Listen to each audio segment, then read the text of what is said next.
Ang maliit na bolang marmol na ito ay ginugulong patungo sa alisan ng tubig upang masubukan ng butas ng isang sahig. Kung hindi sila napupunta sa alisan ng tubig, una pupunta kung saan ito ay nagpapahiwatig na ang sahig o mga tile ay hindi na-install ng maayos na maaaring maging sanay ng pag-iipon ng tubig sa sahig. Pagkatapos ng isang araw ng trabaho, ang mga lokal na Swiss ay madalas na pumili ng isang kakaibang paraan para makauwi. Ang ilog na ito sa Bern, Switzerland ay nagpapahintulot sa mga tao na mag-commute sa pamamagitan ng tubig dahil sa agos nito. Inilalagay ng mga tao ang kanilang mga gamit sa mga waterproof bag na tumutulong sa kanila para makapunta sa kanilang destinasyon. Ito ang bagong AI tunnel. Kailangan mong dumaan dito sa tuwing umaarkila ka ng sasakyan, kaya maaari itong mag-scan para sa pinsala bago at pagkatapos mong ibalik ito. Ang taong ito ay kahangahangang nakagawa ng mga miniature na ito. Nakahanap siya ng mga iba't ibang gusali at gumawa ng mga napakatumpak na miniature version. Ngunit ang nakakatuwa ay nilagay niya ang mga ito sa mga tunay na gusali para ipakita kung gaano katotoo ang mga ito. Naisip mo na ba kung paano at bakit inilalagay ang mga singsing sa ilong ng mga baka o kalabaw? Dahil ito ay isang sensitibong lugar na ginagawang mas madaling kontrolin ito nang hindi gumagamit ng labis na pwersa. Alam mo ba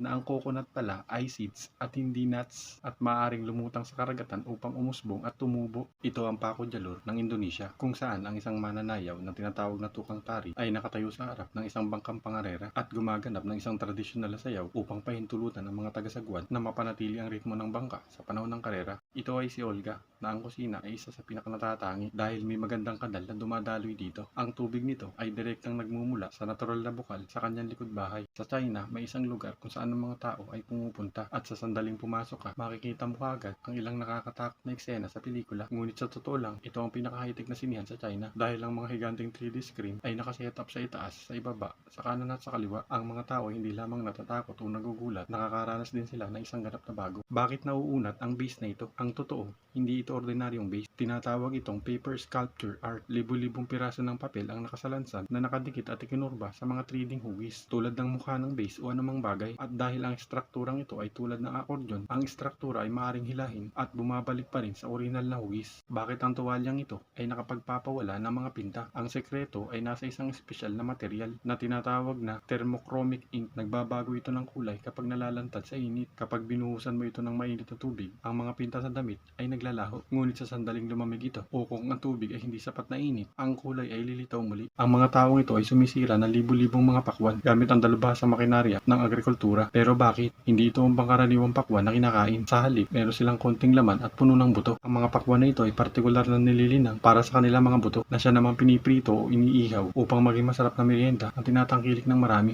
Ang taong ito ay kahangahangang nakaimbento ng kakaibang disenyo na sasakyan kung saan pinagsama ang isang tatlong gulong na motorsiklo at isang bangka. Ang sasakyang ito ay mabilis na umaandar sa tubig ng may liksi at madali itong lumipat mula sa tubig patungong lupa.